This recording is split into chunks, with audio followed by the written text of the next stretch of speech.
परिक्रमा हिंदू धर्म में एक अनुष्ठान है जिसमें एक व्यक्ति किसी व्यक्ति या वस्तु के चारों ओर दक्षिणावर्त दिशा में परिक्रमा करता है। बता दें कि परिक्रमा मूर्तियों, मंदिरों, पेड़ पौधों, नदियों, पहाड़ों, व्यक्तियों और अन्य वस्तुओं के आसपास की जाती है। हिंदू धर्म में मंदिर में पूजा करने के बाद पूरे मंदिर या एक विशेष मूर्ति की खास तौर पर परिक्रमा की जाती है। शास्त्रों में ऐसा कहा है कि मंदिर में पूजा के बाद भगवान की परिक्रमा करने से ईश्वर की कृपा बनी रहती है और पुण्य फलों की प्राप्ति होती है। इतना ही नहीं, देवी देवता प्रसन्न होते हैं और भक्तों के दुख संकट दूर करते हैं। हिंदू धर्म में देवी देवताओं की ही नहीं, पीपल, बरगद, तुलसी के चारों ओर परिक्रमा की जाती है। जाने परिक्रमा क्यों लगाई जाती है, परिक्रमा लगाने के लाभ, सही दिशा और किस भगवान की कितनी परिक्रमा लगानी चाहिए। नमस्कार दोस्तों, ठोटका बाबा चैनल पर आप सभी का स्वागत है। यदि आप भी परिक्रमा लगाते हैं और इसके रहस्य को जानना चाहते हैं तो वीडियो को लाइक और चैनल को सब्सक्राइब जरूर करें और हाँ, कमेंट में हर हर महादेव जरूर लिखें। चलिए शुरू करते हैं। हर धर्म में परिक्रमा करने का महत्व है। सनातन धर्म के महत्वपूर्ण वैदिक ग्रंथ ऋग्वेद में प्रदक्षिणा या परिक्रमा का जिक्र मिलता है।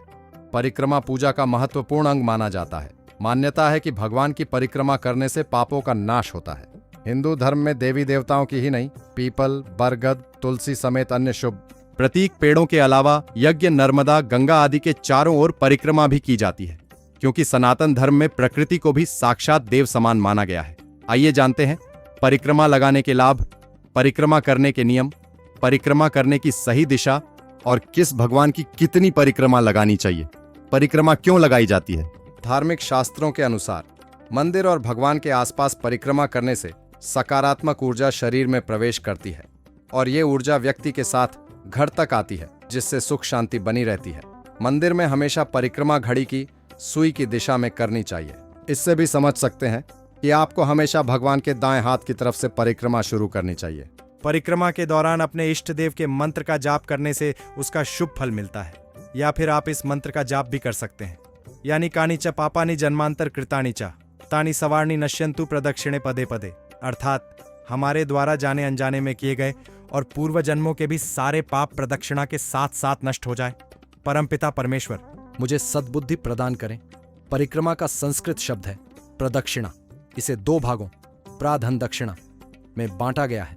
प्रा से अर्थ है आगे बढ़ना और दक्षिणा मतलब है दक्षिण की दिशा, यानी कि दक्षिण दिशा की ओर बढ़ते हुए देवी देवता की उपासना करना। परिक्रमा के दौरान प्रभु हमारे दाईं ओर गर्भगृह में विराजमान होते हैं। परिक्रमा के नियम। परिक्रमा प्रारंभ करने के पश्चात बीच में रुकना नहीं चाहिए।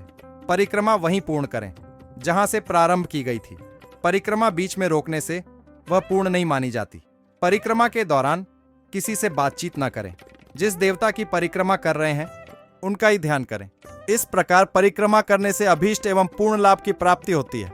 परिक्रमा पूर्ण करने के पश्चात भगवान को दंडवत प्रणाम करना चाहिए। जो लोग 3 प्रदक्षिणा साष्टांग प्रणाम करते हुए करते हैं वे 10 अश्वमेध यज्ञ का फल प्राप्त करते हैं। जो लोग सहस्रनाम का पाठ करते हुए प्रदक्षिणा करते हैं वे सप्तद्वीपवती पृथ्वी की परिक्रमा का पुण्य प्राप्त करते हैं। बृहन्नारदीय में लिखा गया है कि जो भगवान विष्णु की 3 परिक्रमा करते हैं वे सभी प्रकार के पापों से विमुक्त हो जाते हैं। इसका मतलब यह समझ में आता है कि कामना के अनुसार भी प्रदक्षिणा की संख्या का विचार किया गया है। विष्णु स्मृति में कहा गया है कि एक हाथ से प्रणाम करना, एक प्रदक्षिणा एवं अकाल में विष्णु का दर्शन पूर्व में किए गए पुण्य की हानि करता है। किस भगवान को कितनी परिक्रमा? भगवान शिव की अर्ध परिक्रमा। शास्त्रों में यह विदित है कि भगवान शिव की पूरी परिक्रमा नहीं की जाती है। जलाभिषेक के बाद जिस स्थान से जलधारा निकलती है उसे लांघने की मनाही है, इसलिए भगवान शिव की अर्ध परिक्रमा का ही विधान है। ऐसा करने से भगवान शिव प्रसन्न होते हैं और साधक को आशीर्वाद प्रदान करते हैं। भगवान गणेश की 3 परिक्रमा।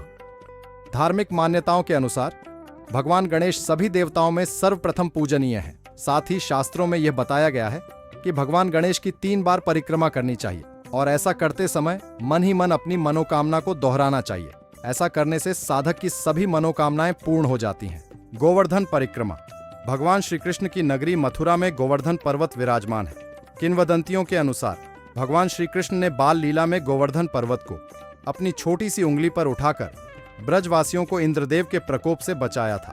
धार्मिक मान्यताओं के अनुसार मथुरा में गोवर्धन पर्वत की परिक्रमा करने से साधक को बल, बुद्धि, विद्या एवं धन धान्य का आशीर्वाद प्राप्त होता है। यह पूरी परिक्रमा 23 किलोमीटर की है और इसे पूरा करने में 5 से 6 घंटे का समय लगता है। सबसे लंबी परिक्रमा नर्मदा परिक्रमा। अब तक की सबसे लंबी परिक्रमा नर्मदा परिक्रमा को कहा गया है, जिसका क्षेत्रफल 2600 किलोमीटर है। यह यात्रा तीर्थ नगरी अमरकंटक, ओमकारेश्वर और उज्जैन से प्रारंभ होती है और यहीं पर आकर समाप्त हो जाती है। इस परिक्रमा में कई तीर्थ स्थलों के दर्शन का सौभाग्य प्राप्त होता है। खास बात यह है कि नर्मदा परिक्रमा 3 वर्ष 3 माह और 13 दिनों में पूर्ण होती है, लेकिन कुछ लोग 108 दिनों में ही इस कठिन परिक्रमा को पूरा कर लेते हैं। तो दोस्तों, आज के लिए बस इतना ही। उम्मीद करता हूं हमारे द्वारा दी गई जानकारी आपको पसंद आई होगी। मित्रों, अगर ये वीडियो पसंद आई हो तो वीडियो को लाइक शेयर जरूर करें और कमेंट करना ना भूलें। दोस्तों, अगर आपने हमारा चैनल सब्सक्राइब नहीं किया है तो सब्सक्राइब जरूर करें। और हाँ, लास्ट तक देखने के लिए धन्यवाद।